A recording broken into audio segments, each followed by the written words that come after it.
But first tonight, there's been a lot of talk about the rising cost of electricity, and rightly so.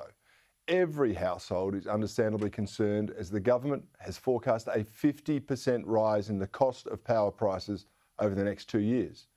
Some are speculating could it be even more than that. I'm here to tell you should be worried, as this additional financial burden comes on top of interest rate rises which affect all of us. But I also say you should be angry.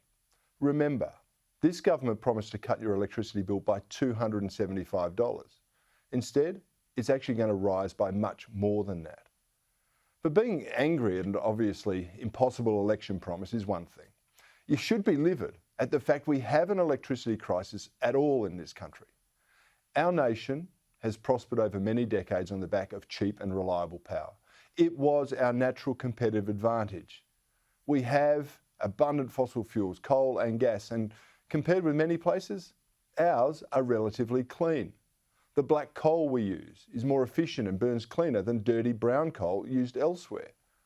But in the past couple of decades, that's all changed. One side of politics is going to blame the other one. But if truth be told, politicians in general are responsible for the current mess. Here's a quick primer to refresh your memory.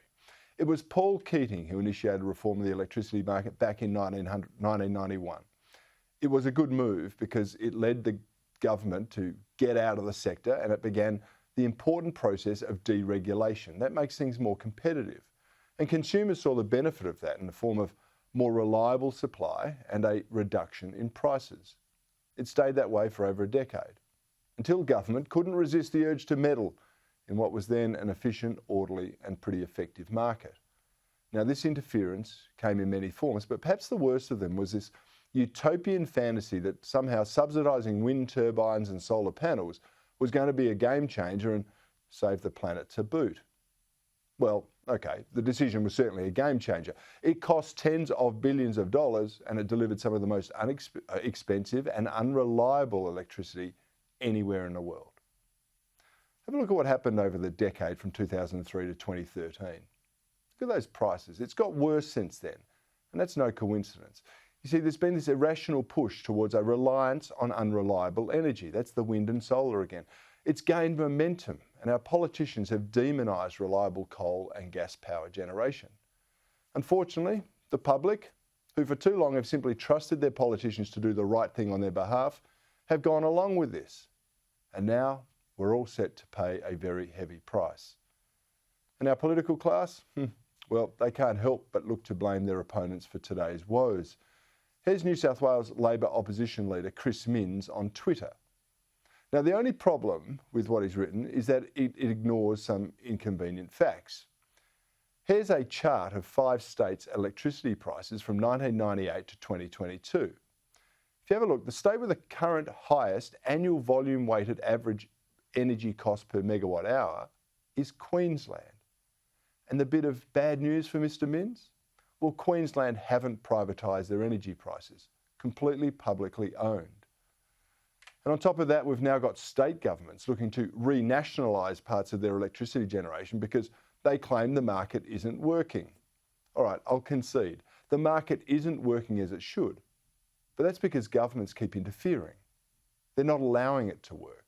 They mandate renewables, they prohibit gas exploitation, and they make it all but impossible to build new fossil fuel power stations. Make no mistake, governments are responsible for our current electricity woes. And it's no particular brand of government either. Both have chased the green dream. Both have refused to remove the ban on a nuclear industry in this country. And their decisions have left us walking towards a fiscal cliff that will decimate our economy.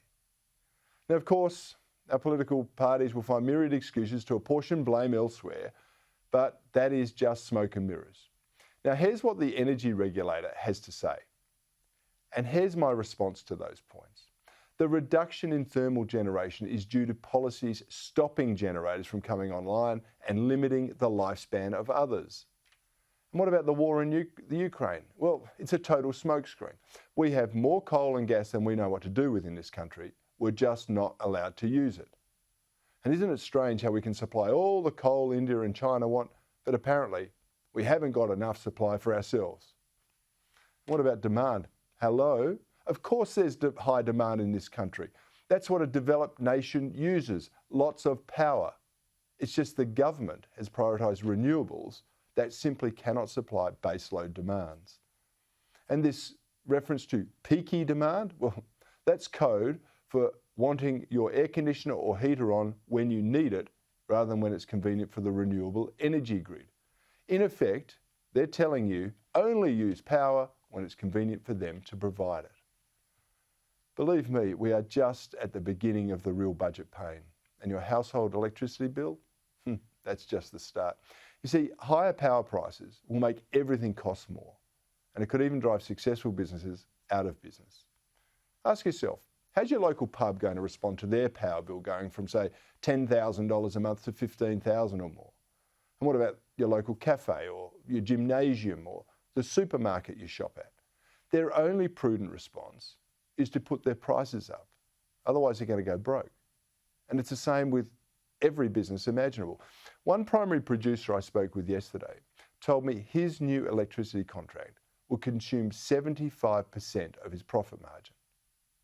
He said that he couldn't pass that on to his customers, and it meant he'd be lucky to actually make a profit this year or next. He's now questioning whether to stay in business or not. That experience will be replicated across every enterprise in the country. But don't worry though, the big boys, they'll survive just fine, and the government class, that will continue to grow. The only ones said to be really smashed by this are the engine room of our economy, small business, and of course the poor punters who trusted their politicians to do the right